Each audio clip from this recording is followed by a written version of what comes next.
Chaps, for this video, I had to bring back a familiar friend. Oh. Hey! And it's returned. And you know what? I'm glad I'm recording this because now we're going to get into some endgame discussion. Guys and girls, welcome back to the latest edition of the Geek Talk Society. I am your host, Jacob Angel. Joining me is the man who returns with his trusty brush.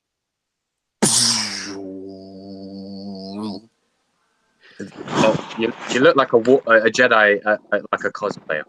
And joining us is Charles. Yo, you good, Charles? Sup? Yep, that's good. It's been a long while. It has felt like years since we've done one of these discussions, but I'm happy to be back, and let's get into it because we're talking about Endgame, people. So you know what time it is. Yeah, there is so much to discuss with that, and also, how can we forget the flying ninja? Ninja. Go on, ninja. Yeah, wave, smile, wave. I'm loving boys. this. Smile and wave, boys. Smile and wave. There's just something so unenthusiastically entering the bloody. Oh, I love it. We're all just so terrible. Endgame. Do you know what? Oh my god, do I think it's better than Infinity War? By the way, sorry to cut you off, Jacob. Just very quickly, spoilers. In case anyone, for whatever reason, has not seen Endgame, there's going to be spoilers throughout this whole video. You have been warned. Sorry to interrupt you, Jacob. Just had to say. Endgame yet? You're a kid in life. What are you doing with your life? Go watch it. Get your ass down the cinema, fam. Like you're exactly. Exactly. What? You letting play free kick with your life? Like, come on, don't play yourself. In this 2019, the brush is here. Mean business. Come here, y'all, with the brush. Knock. Put down the lotion, put away the gloves, go and watch Endgame, right? Seriously, it's probably going for cheap right now. You can go and watch it, steal your friend's ticket, whatever you got to do, go and watch it. And the new John Wick film, which is really good, by the way, has just surpassed it in weekend sales. All right, so the audience is dying down now. You will enjoy it. That's a feat in itself. But yeah, I mean, there's going to be, in case you didn't really get the message, there's going to be spoilers here. So if I see you down in the comments, I'm simply going to put that to you. Yeah. Final warning. You've been warned. Okay. I'm not taking any bullshit from any little pussies. Right. 2, Just 1. And now, warned. Spoiler time. Right. I'm going to let one of you guys ramble on. Me. Cool. I'll go because this is going to be interesting. Bro, I said me with the brush. The brush was whoever has the brush speaks. All right, sorry, Ty. You got the brush. Right, okay. Yeah, I shall start this off. Chaps, gentlemen, hello. To answer your question, Jacob, Infinity War or Endgame, is it better? My question is, well, I can't really answer that because with these two movies, it's the same. I see it as the same story. Yeah, I literally see it as part 1, part 2. However, I can understand why certain people might lean towards Infinity War, because if you look at Infinity War, it's Thanos' story, and people like a villain story, and I do like a villain story myself. Like, think about The Dark Knight. The Dark Knight was a villain story itself, and yeah, so I think and also Infinity War had a little bit more suspense. Like, you didn't kind of really know what was happening, and just kind of Endgame was just one of I mean, story-wise, I felt it was stronger, but I felt there was more like payoff in Endgame, if that makes sense. There was a lot more moments that paid off in a way. But yeah, I agree totally. Go ahead, Charles. Right. All right, boom. So, to start off, Infinity War was... Okay, so we all know that Infinity War was Thanos' story. That much is understood. Right. And the ending for us was probably one of the best endings Marvel has ever given us. This is for Infinity War alone, because for the first time, we truly understood the consequences of when a villain succeeds in their task and in their plans, and how it affects the heroes, and how it almost humanizes the villain in a sense, because we see Thanos smile for the first time in history, almost like almost as if This is what it's supposed to be. This is a job well done, right? That's the ending for Infinity War. And in the parallel, when Thanos gets dusted, you see the opposite. You see him. You see the typical villain failing. You see the sad expressions. You see the this is all coming to an end. You see him being defeated, and it's an interesting parallel right there. Very, very interesting parallel. And for me, what I liked was how it was almost as if it's not like the villain's doing this because he's doing it for the sake of being a villain or for villain's sake. Yeah. It was more like he even said it himself. This was never personal. You know how you get people that think that because they've been through certain situations, they're the only type of people that will be able to tell you how to survive a particular outcome. And that's what I kind of get with this situation, is that you get someone that's been through such an ordeal that he sees himself as the only true cure, the only true savior, the only true salvation to a problem. And then you almost get this God complex type of situation where only I'm the one to be able to do what needs to be done. Only my way is right. And for the heroes as well, it almost puts them in a position of, we know this guy is wrong, but we understand to a degree why he does it. So it gives interesting perspective as well. That's what I felt. I felt it was a very interesting bit of a. I felt that was very interesting from me. Yeah, you definitely didn't you say, growth Stuart, as well. That there was the best thing about Thanos is that he has logic on his side. Yeah, I think that was what my older brother told me when he watched it, and I couldn't agree more with that.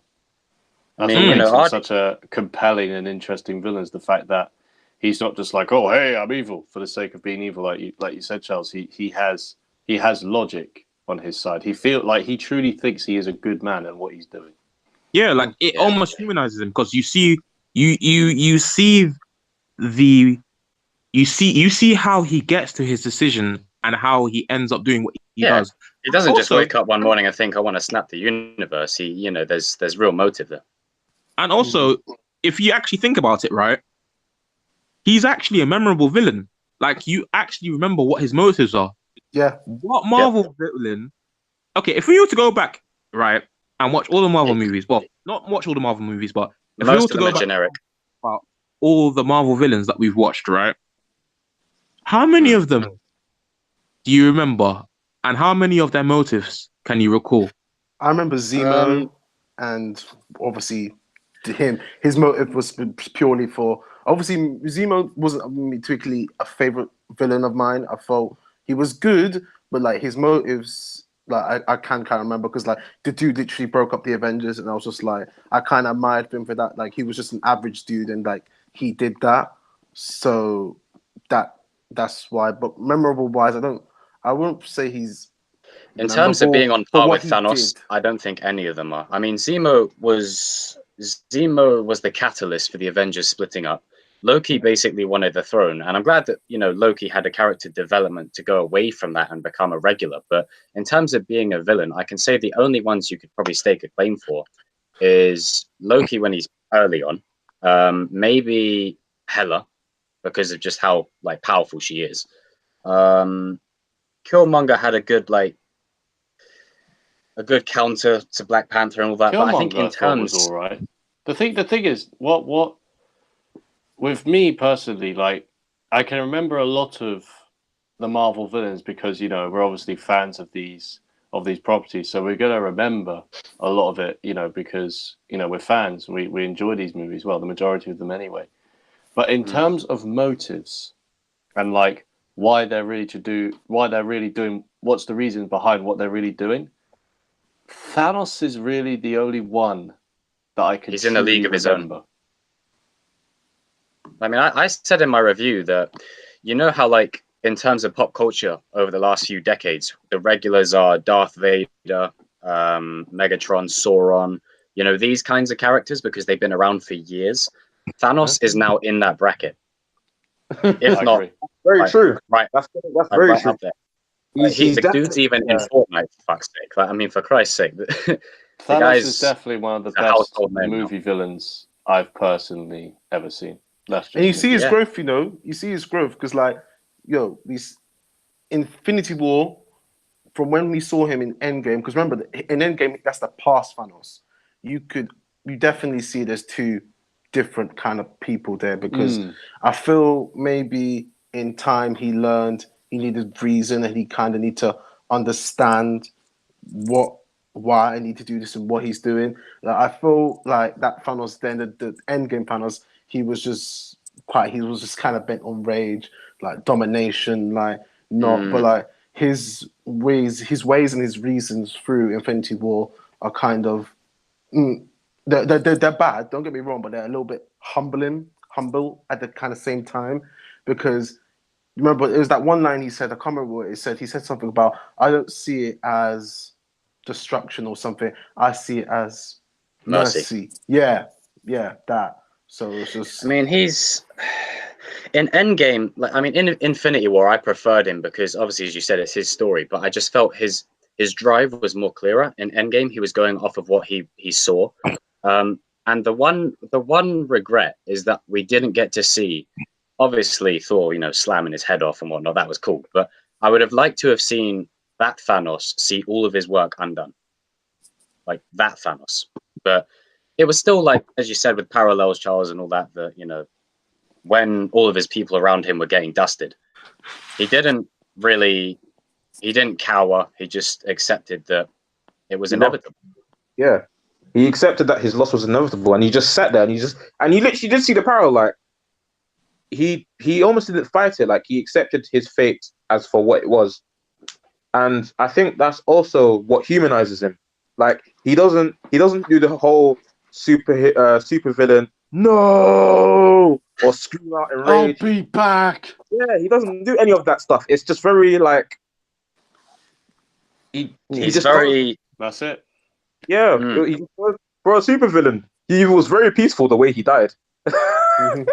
Yeah, and what I like about that is that, you know, as you said, he doesn't go out in a generic way. So when he just sits down, you're thinking, what? But at the same time, it makes sense to his character. And it's like, it's different, a good different. Like, you haven't seen it before with the constant yelling. And it's like, I'll be back. It just like.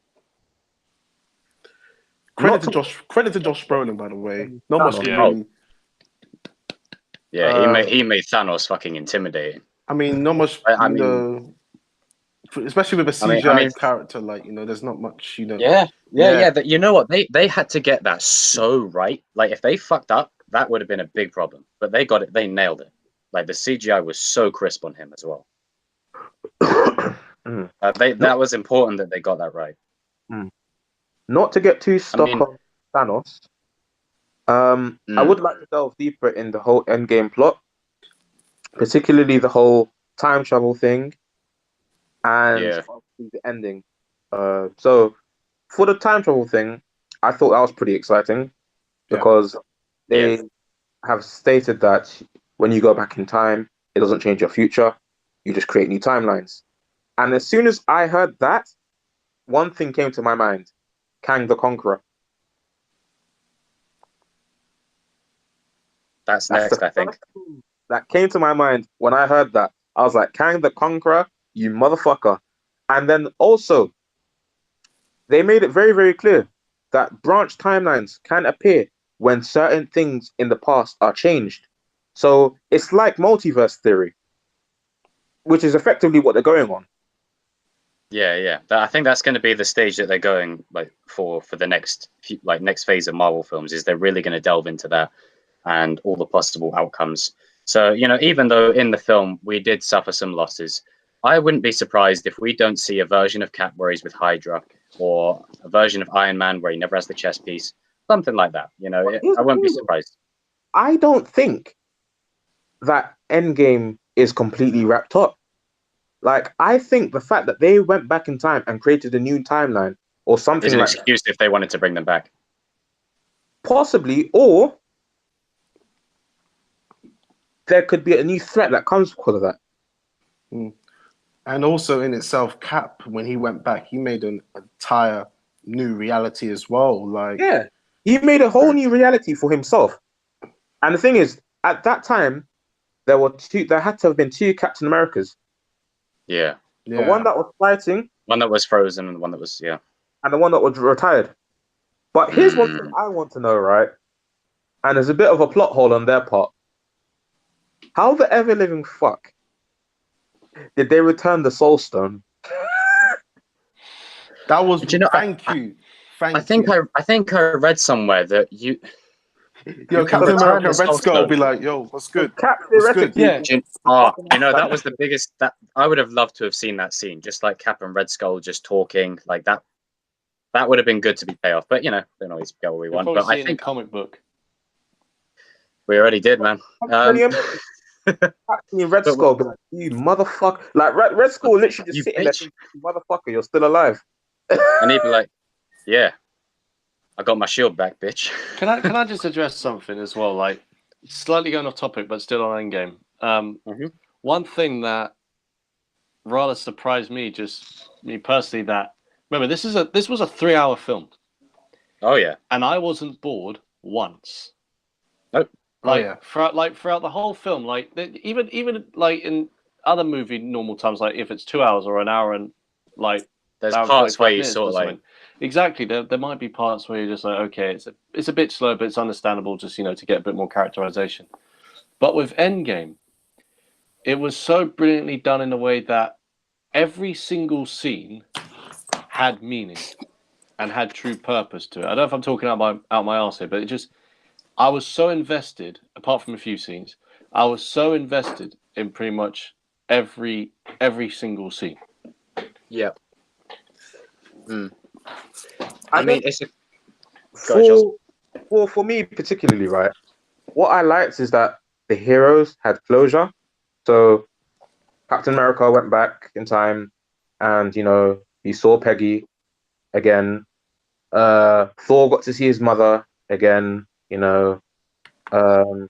Gamora is back in the new timeline. So Peter Quill has his Gamora back. Well, has a Gamora. Compete with Thor for her now. I feel as if some of the characters had some real closure. Yeah, which was nice. Yeah, that was nice to see. You know what, as well, is like when Iron Man died. One thing that I saw in another reviewer point out, and I couldn't agree with him more. When Iron Man was passing away, and you had what's the love interest's name again? I feel very bad for not Pepper. Thank you. And she was saying goodbye to him. It wasn't anything generic like "I love you, I'm gonna miss you." She was, we'll be fine. You can rest now. Yeah, that was just so beautifully done. I agree with that. That was very well, wonderful. And it's a homage to what he said earlier about, if I don't go back in time, will I be able to rest knowing that I could save people and I didn't? And then Pepper finally says, "You can rest now." Yeah. Yeah. I mean, I'm going to give a shout out to Iron Man 3 a little bit here, but they set it out through every movie that he was in. But the main problem with Tony was he just couldn't rest. Like, there was always the big threat coming, and then when it came, he lost, and then he beat it, and then to hear that he could rest and that everyone's okay, everything came full circle. And that everyone would be okay. And besides, they got like 40, 50 odd Avengers now, so lots on the phone. Is it me, or did it feel like Pepper know that Tony was gonna die? I think she was preparing for it. I'm pretty sure she wasn't gonna survive this. Like, it's almost as if she had mentally prepared herself for the fact that she would lose her husband. I think it's just, with like knowing what the job he does, obviously him being Iron Man, she's always kind of had that, and she's just always kind of had to one day he's gonna be gone, and she just prepared herself through all that time, for all the New York, Ultron, everything, like civil, like she's prepared for this, and like now the time has come, and yeah, so she didn't want him to go, but I think she was at peace with it. Yeah, exactly. She was at peace. I mean, you know, for one thing, it's going to be awkward at family gatherings. Like when Steve went back in time, you know, him kissing his niece, and he looks at her and he's like, "Oh yeah, he's upset." Man went back. Man kissed up. Eat.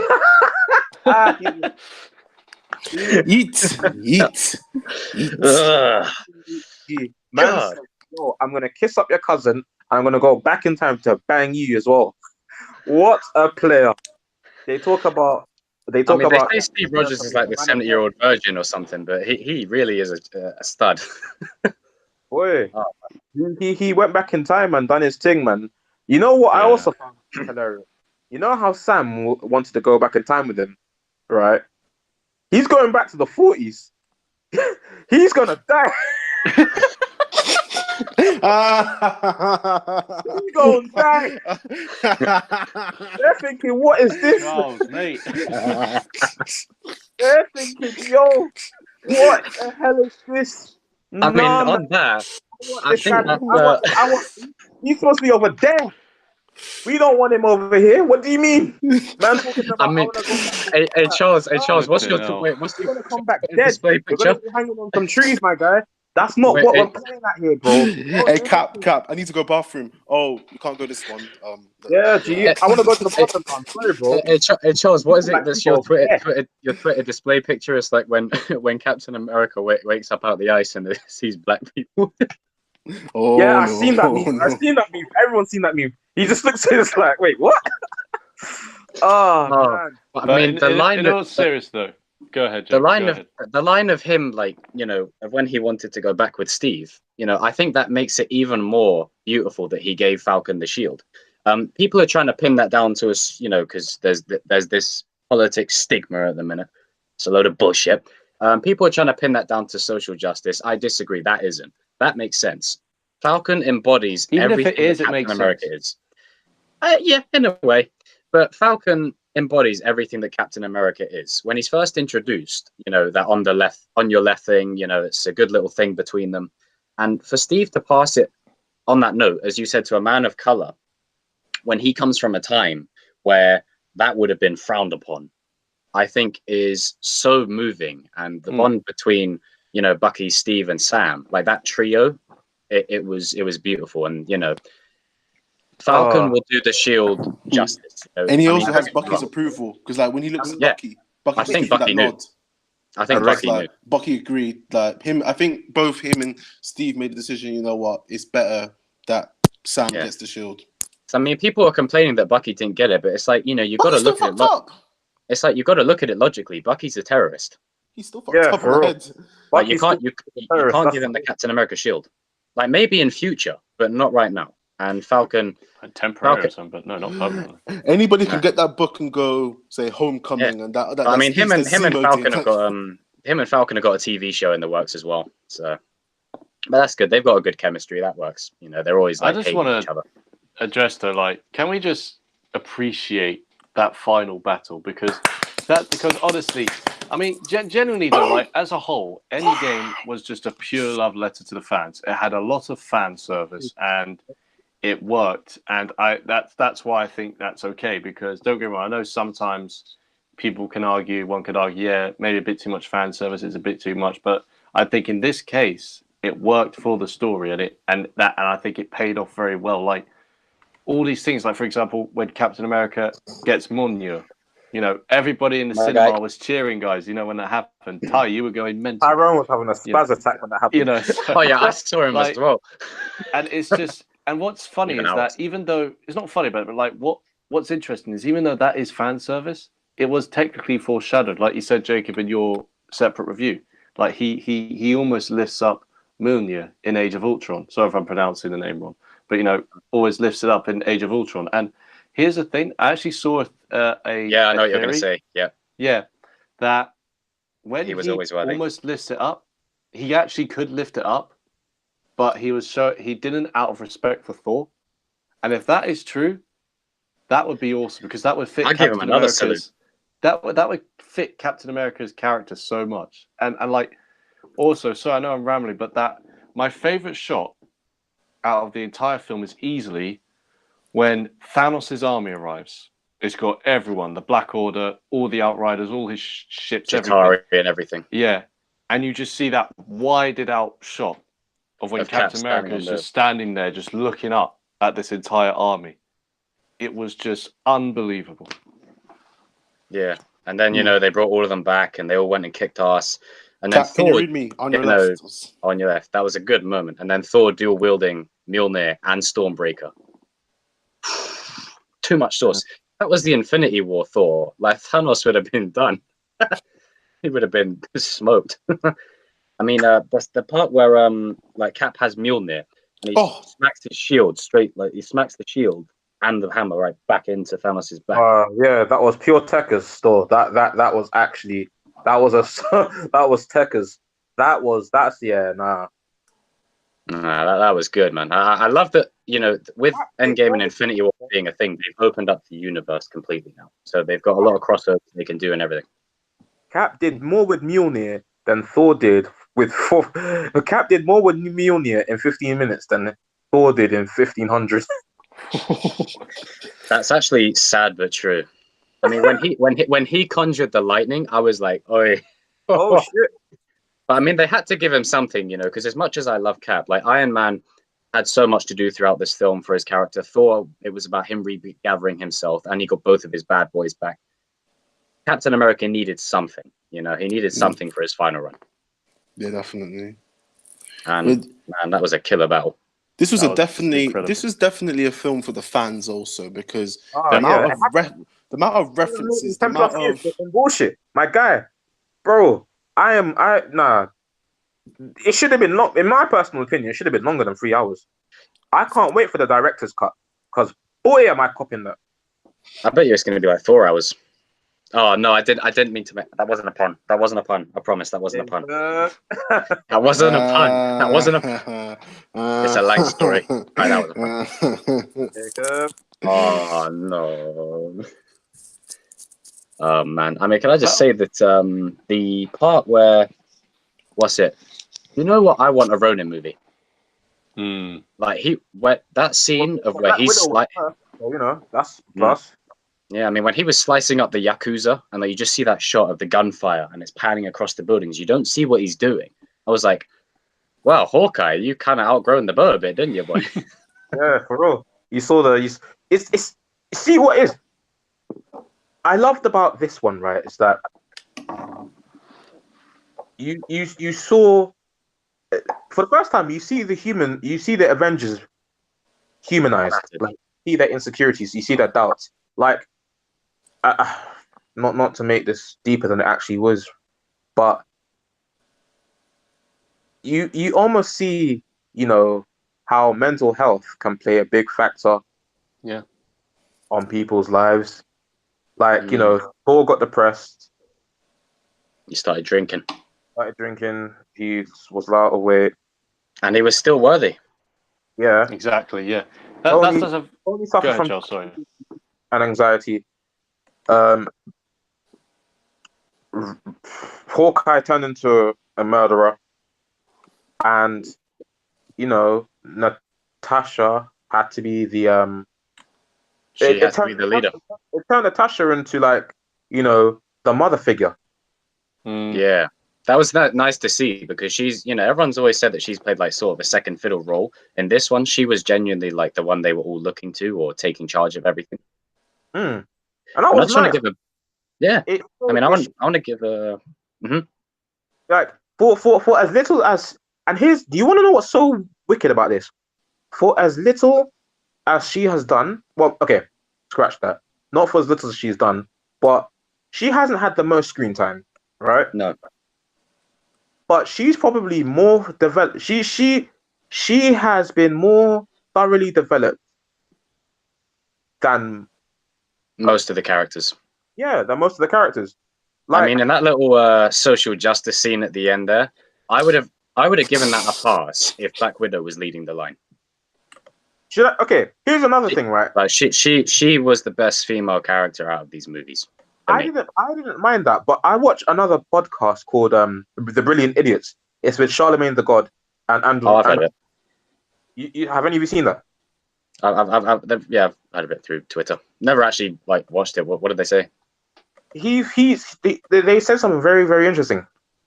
They said that Marvel had exposed themselves, right? Marvel had exposed themselves because they basically have a bunch of characters, that they haven't developed.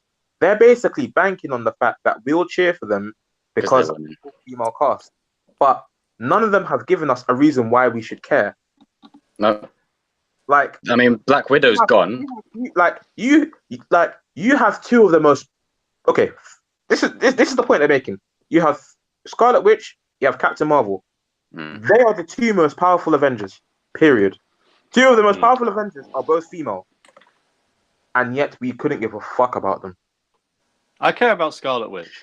I mean, I do care about Scarlet Witch because there's story to there's character to her story. Get it right, Jacob.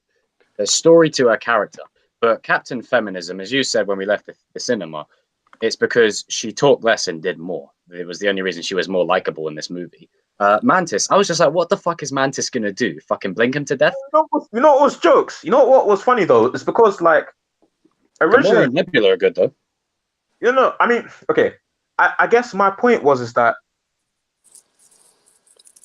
for as much you can scream girl power all you want, but if there's no substance behind it and we don't know what you all hold individually and what stakes you bring or could possibly how the stakes are for you individually, it's kind of just like it's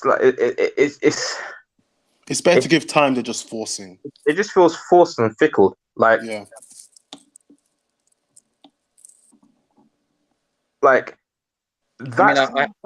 scene should have meant so much more than it did, and it didn't. And it didn't. Fucking helicopter had a really, really big impact. I'll put it this way: if that scene just had Natasha on her ones, that would have banged way more than all of them together. Yeah, it would have.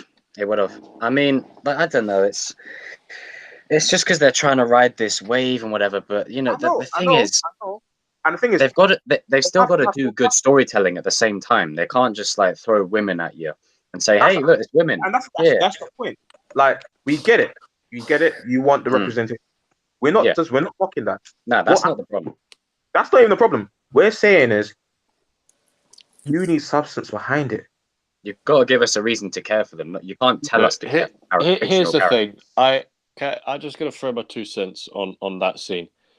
Like I said, I can understand what they were going for, but the reason why I didn't like that scene, and not necessarily didn't like it, but I didn't care for it. Obviously, it wasn't for me. It wasn't for me. That scene wasn't for me. Yeah. But at the same time, okay, I'm going to be very careful of how I word this. I really am not a fan of when certain real world political stuff forces creative decision or influences creative decisions. I don't like that. I just think it should flow naturally. It shouldn't be there for the sake of pleasing a certain group of people. It should just be there. And like you said, Charles, it should have substance. It should have meaning behind it. That scene there was purely there to scream girl power. Yeah, and I'm sorry, I just found the scene so cringy. Look, I'm sorry. It was cringy as fuck. And here's the interesting coming across. Sorry, Charles. I could be coming across as sexist or anything like that. I know I'm not, but I could be. But it's just, I'm sorry. That was just my 2 cents on that scene. I'm sorry. I'm sorry. I've seen women say that they're unhappy with that scene. I've heard women are complaining about this. The scene was very pandering. Trust me. They're not. Put it this way: you're not going to get all the guys together coming going. He's not alone. You're not going to get that. They're just going to walk towards him. That's it. Was right. That scene made no sense at all. Because you know how Captain Marvel flies through that ship and destroys the ship entirely, right? She decimates that ship one time. And then all of a sudden, oh my gosh, I need all of you ladies to help me destroy this army. Yeah. True. Across this big battlefield, all in the one space out of nowhere. What? You just destroyed one of Thanos' ships and he needs help from Mantis.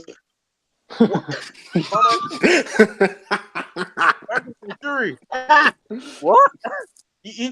I'm sorry, come again? And Okoye with our stuff. Then again, Okoye, show back up. I mean, it harkens back to I think I was talking to you about this, Stuart, or Tye'ronn, I'm not too sure. Is you know that they did a similar scene in Infinity War where Scarlet Witch was down and out, and Okoye and Black Widow helped her and said she's not alone. That was cool. I like that. I like that. That was a cool scene. That was the example of how you do it right, because all them characters have motives, for one, for being there, and two, because they're trying to help her. In Endgame, it's all just... Yeah. Ugh. I mean, it's a small scene amongst a big thing, but it's just a bit... Exactly. I don't know your point. What the fuck? Like, why are you here? Like... Bye, Felicia. Yeah, like, not even bye, Felicia. It's more... What do you think gathering all of you here achieves or does? There has been, and what's the thing is, there's literally been no build up towards any of this.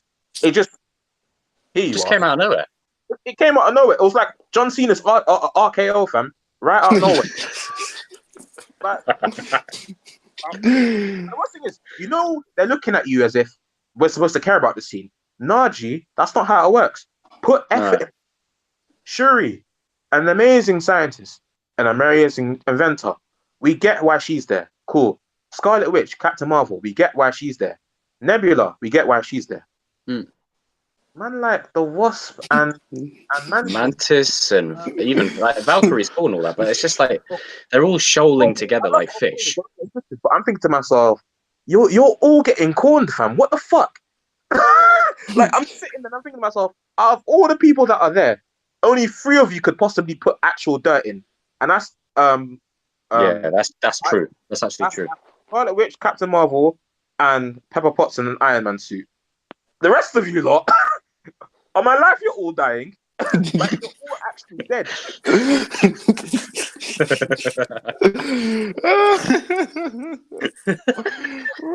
Oh, for real. But there was something that you said earlier, Jacob. That's very true, though, Charles.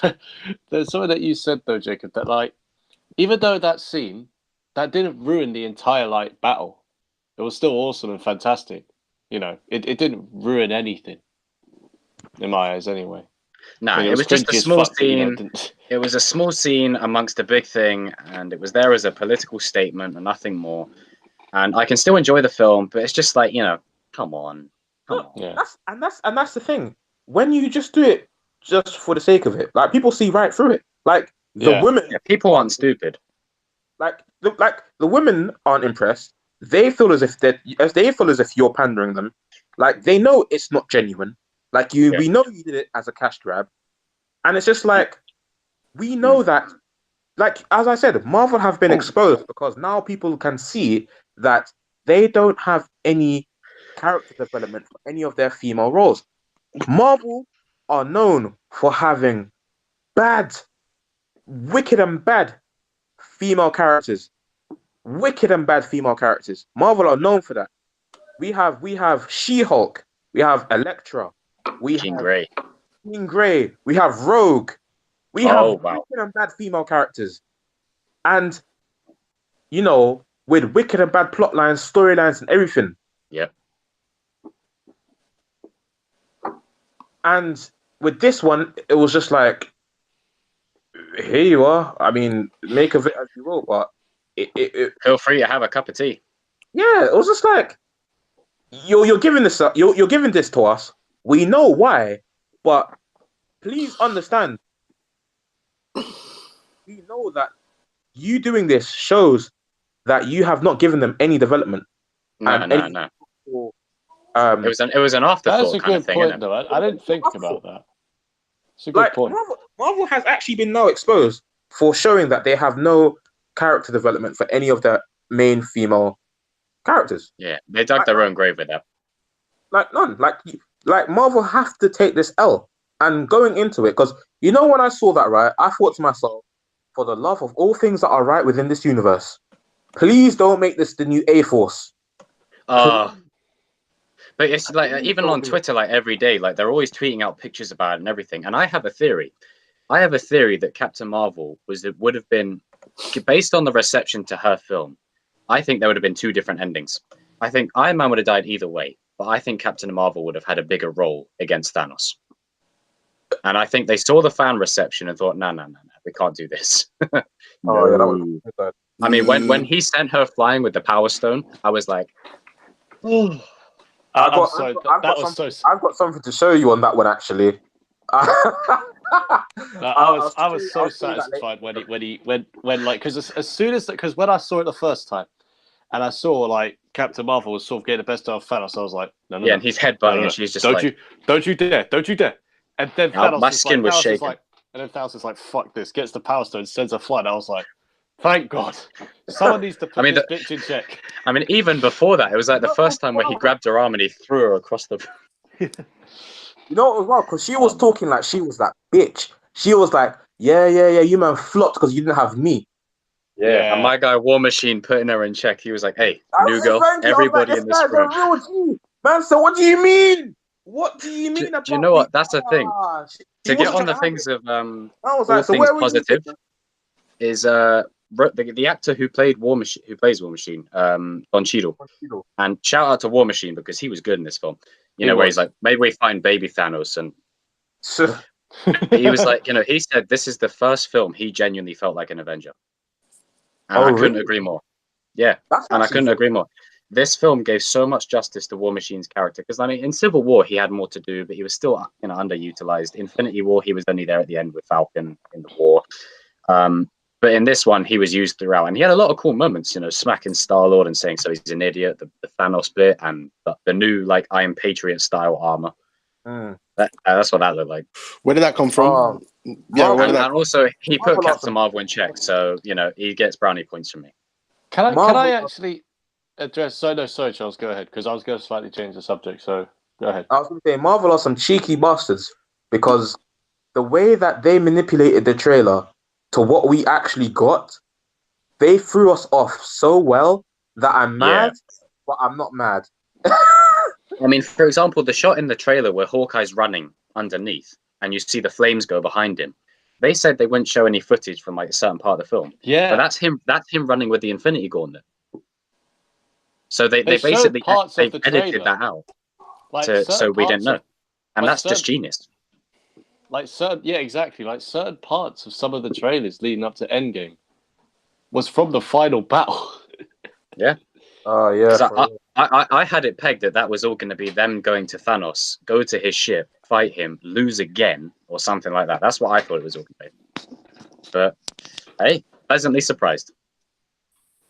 But what was that subject you were going to go into, Stuart? But what I was going to say is that, slight change of subject, I really liked the scene at the start of the film as well, where you have all the Avengers, the remaining Avengers, go and take down Thanos in the timeline where he succeeded. I thought that was a really interesting scene as well, because it's just sort of solidified that, the Avengers, they have failed. There is, until obviously they came across. It's going to reenact my favorite moment. The whole, time travel stuff. They failed. So that was a poor attempt at reenacting. I went for the head. Yeah, exactly. When he just swipes Thanos' head off and just says, "I went for the head." Yes, the resistance. He's like, bye-bye. All right, gone. There was no hesitation from him, though. That's what I like. The minute they were in there, he just cuts his arm off, not even thinking about it. Bang, straight off. You done it. Straight in it, just straight. What did you guys think of the Professor Hulk thing? That's getting a lot of. I didn't get my Hulk and Thanos rematch, but it didn't need it. It wasn't essential. It's kind of gutting that we didn't really get it. But what did you guys think of that twist? I thought that was going to happen. I'm not surprised. I'm not surprised that I did. I think it's interesting as well because for him, he lost as Hulk and he lost as Bruce Banner. and the two egos have now been shattered. And I think for the first time, they both knew what it was like to lose to a villain. And so with that happening, they just decided, I get that you're hurt. I'm also hurt. Let's join forces. Let's become one. I no longer see you as like an illness. I want to help you almost get over this pain. Because the Hulk and Banner, they're two different personalities. Yeah. So I think it was nice because it showed them kind of coming together and accepting the fact that they had lost as two different one. people. Yeah. And then they came together as one. So that was cool. I dig that. That was an interesting. I like that. I mean, if Black Widow is still interested in Hulk, he's packing now. I'm just saying. Oh, Jacob. Oh my days, Jacob! I did not need that imagery, bro.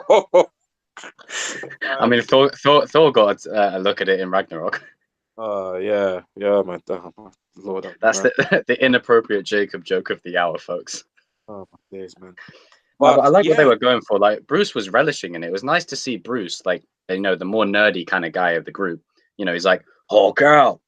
He's just like taking selfies with kids and having fun and all that. Also, what I liked as well is the fact that, they gave Hulk the chance to be, to do something, right, to be the one to fix everything again. And that was, Also, I want to give out I want to shout out a particular hairy rodent that started. I want to give a huge shout out to the rat that helped save the Marvel Universe. I mean, it took you time to do it, but you didn't nonetheless. So shout out to classic costume and all. I mean, going forward with Rocket, I think James Gunn came out and said that Rocket Raccoon's character arc will wrap up in the next Guardians. Now, to me, that communicates, 1, he may die. 2, he may just go and live a life somewhere and leave the crew. Or something like that. But he said that his character is going to wrap up in that one. But Rocket did a lot in this film. You do realize I wasn't talking about Rocket Raccoon? Oh. I was talking about the rat. Did I just assume the species of a character? I was talking about the rat. The rat.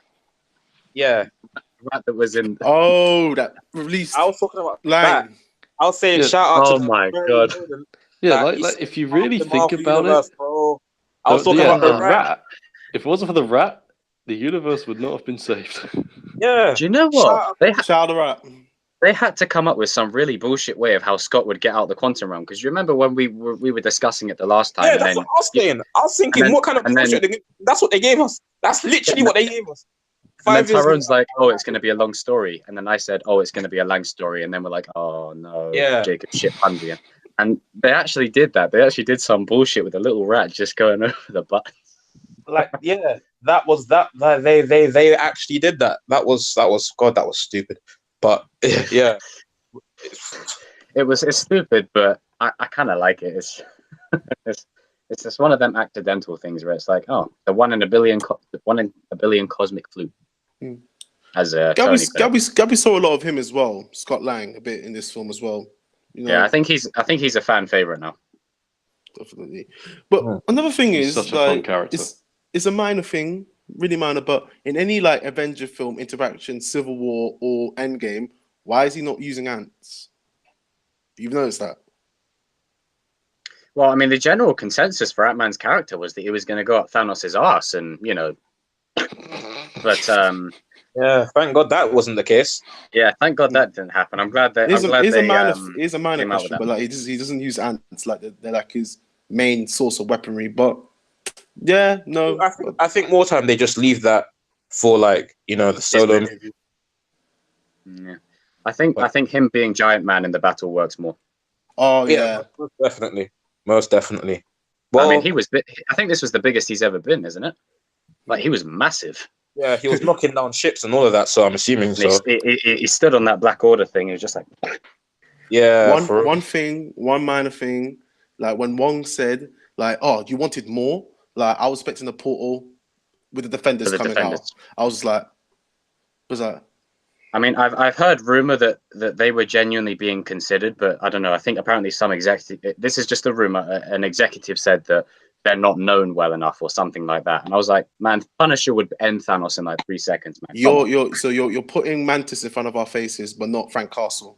Okay. I love the way I just love the way he's using the pen. You better go to move your auntie and uncle in Bel Air.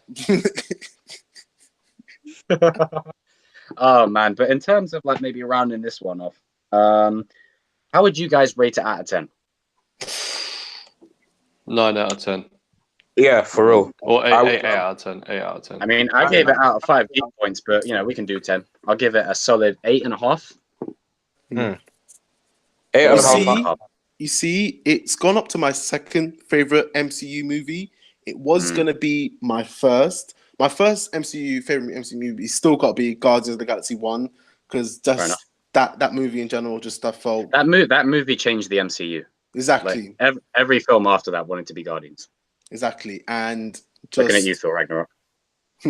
But literally, that last 40 minutes of Endgame was one of the most beautiful. It was Lord of the Rings-esque. Definitely, Lord of the Rings, Star Wars, like Game of Thrones. Yeah, even though I don't watch that, it's on par with all of that, if not higher than some of them. I mean, I said to someone that, or I think I said in the review, that you know how people tell stories of they were there in 1977 when the first Star Wars film was released. We can say that we were there when the first Avengers film was released. Mad. And we followed this whole story. And, absolutely. And we'll follow many more stories, man. We will follow many more stories. And I just love that Iron Man's last line in this movie was the last line in his first movie. So I like that. And Thanos is like, yeah, get out of it, bitch. Very poetic. But to wrap it up in conclusion, ladies and gentlemen, this has been one of the most anticipated movies since forever, quite frankly. It done itself justice. The reactions have been amazing. The critics have also said that it's been a powerhouse performance of a show. Yeah. If you haven't seen it yet, please, I suggest you go see it immediately. Because if you ain't seen it yet, I'm gonna bitch slap your ass. You better go and see it right now. Forget all your commitments, forget work, forget your doctor's appointment, forget your child being born. Go and see Endgame. I'm joking. You heard it here, folks. You heard it here first. Go out and see it, man. You have to. Like, what else are you doing with your? Yeah, you don't even do yourself a service if you haven't watched it. If you're a big MCU fan and you've yet to watch it for whatever reason, just like I think Charles has said, do yourself a favor and go and watch it. Yeah, go and see it. And you don't even have to be that heavy of a Marvel fan to enjoy it either. Yeah, there's so much in it. This is a normal film. I think a nice thing to round it up from us, also from the fans, to just a thank you to the MCU, not just to the people involved, the actors, like the production team, the people that make this. There's a lot of people that make these suits, make these films happen. Storyboards, the petty cash. Exactly. Anything and everything. I'm gonna shout out maybe like 4 particular people. There's obviously loads more people to thank, but 2 guys in particular, the Russo brothers. You guys. They made Captain America badass. You know how to make movies. You know how to make characters. We'll be seeing you for Secret Wars. Definitely. Like, I don't think this is the last. Is it the last time because Russo brothers they said they won't return unless they do Secret Wars, but we know that'll be in the line somewhere. Yeah, and 2 other man them, the captain. Salute. That's all. Thank you, sir. Like literally, Steve. I like what Chris Evans did with the role. He took he's just some guy with a shield. Chris Evans proved that, I'm not just some dumb with a shield. Captain America can make that shield into a bloody weapon. Yeah. Oh, yeah. Yeah. And to the genius, the billionaire, philanthropist. The man who started it all. Mr. Tony Stark, RDJ, Robert Downey Jr. Thank you. And also a major shout out to the most badass female character in the MCU and probably ever will be, Black Widow. Thank you. You kicked ass. Yep. Dr. Bruce, Mr. Rock Muffalo, thank you. Jeremy Renner. Yeah, my guy got badass. I like it. But guys and girls, this has been the Geek Talk Society. We have returned in full force doing a worthy review of Avengers Endgame. Not just me on my ones this time. We've got a full house. I love it. I have been Jacob. Ty? With the force be with you. Sweet. Stuart? Bye-bye. I love the PG friendly. I like it. Charles? Yeah, peeps. Like Jacob said, it's been a pleasure. And we're back. We're back, baby. We are back. So don't forget to subscribe and comment. Like follow the squad. Like, comment, subscribe, and tell us what you'd like to see next, because Lord knows we're going to be covering it. So Oh yeah, and if you want to see even more of Tye'ronn with his brush, then you are in the right place for this lovely specimen to whip out that brush. And what better video to return the brush on the movie that will go down in history as legendary. See ya, folks. Yeah.